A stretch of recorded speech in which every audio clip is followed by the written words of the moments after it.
அப்படியே part time வேலைக்கு போய் ஒவ்வொன்றா அப்படியே நேம் போர்டாக இருக்கட்டும் ஒவ்வொன்றா பார்த்து அப்படியே 3 சப்பு 3 ஃபேனு 4 ஸ்பீக்கரு ஃபுல்லாக எல்இடி லைட்டு அப்படியே டாப்பாக இருக்கும். வண்டியை வந்து இப்போ வரைக்குமே தான் உண்மையாக ஒரு பொண்ணாக நினச்சிக்கிட்டு இருக்கேன்னா ஒரு அன்பாக நினைக்கிற உயிருக்கு உயிராக நினைக்கிறேன். இதான் முக்கியமாக தாலி கட்டினது வண்டிக்கு.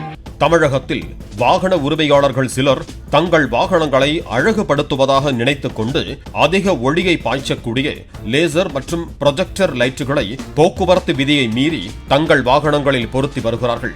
சொல்றோமா நம்ம வண்டிக்கு கலர் லைட்டு கண்ணு 2 கண்ணையும் பிடிங்கிட்டு மறுபடியும் பஸ்ல இருந்து புது நியா லைட் வாங்கி போடுறோம். இன்னும் சிலரோ ஆம்புலன்ஸ் மற்றும் போலீஸ் வாகனங்களில் பயன்படுத்துவது போல நீலம் மற்றும் பிங்க் வண்ணத்திலான லைட்டுகளை எரியவிட்டு அதிவேகத்தில் செல்கிறார்கள்.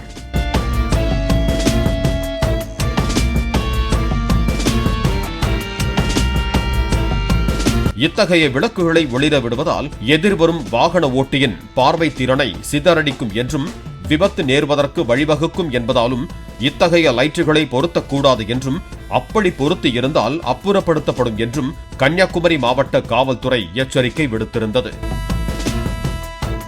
இந்நிலையில் நாகர்கோவில் திருவனந்தபுரம் தேசிய நெடுஞ்சாலையில் தக்கலை பகுதியில் இரவு கண்காணிப்பு பணியில் ஈடுபட்ட போக்குவரத்து போலீசார் அந்த வழியாக அலங்கார விளக்குகளுடன் வந்த அரசு பேருந்து மற்றும் தனியார் வாகனங்களை தடுத்து நிறுத்தினர்.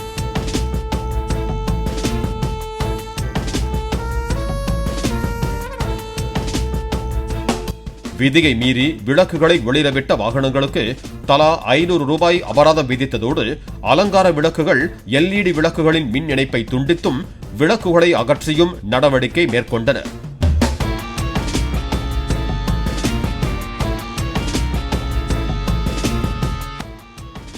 எப்படி இணைப்பை துண்டிப்பது என்று தெரியாமல் விழித்த வாகன ஓட்டிகளிடம் அருகில் உள்ள மெக்கானிக் ஷாப்பிற்கு என்று இத்தகைய லைட்டுகளை முழுமையாக அகற்றிவிடுமாறு எச்சரித்து அனுப்பினர்.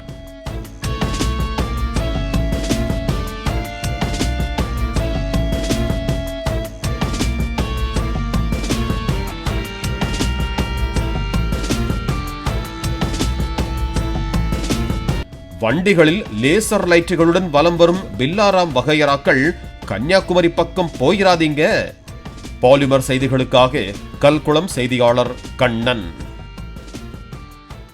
பிளே ஸ்டோர் மற்றும் ஆப் ஸ்டோரில் இருந்து பாலிமர் செயலியை QR கோடு மூலம் பதிவிறக்கம் செய்யுங்கள். செய்திகளை உடனுக்குடன் பெறுங்கள்.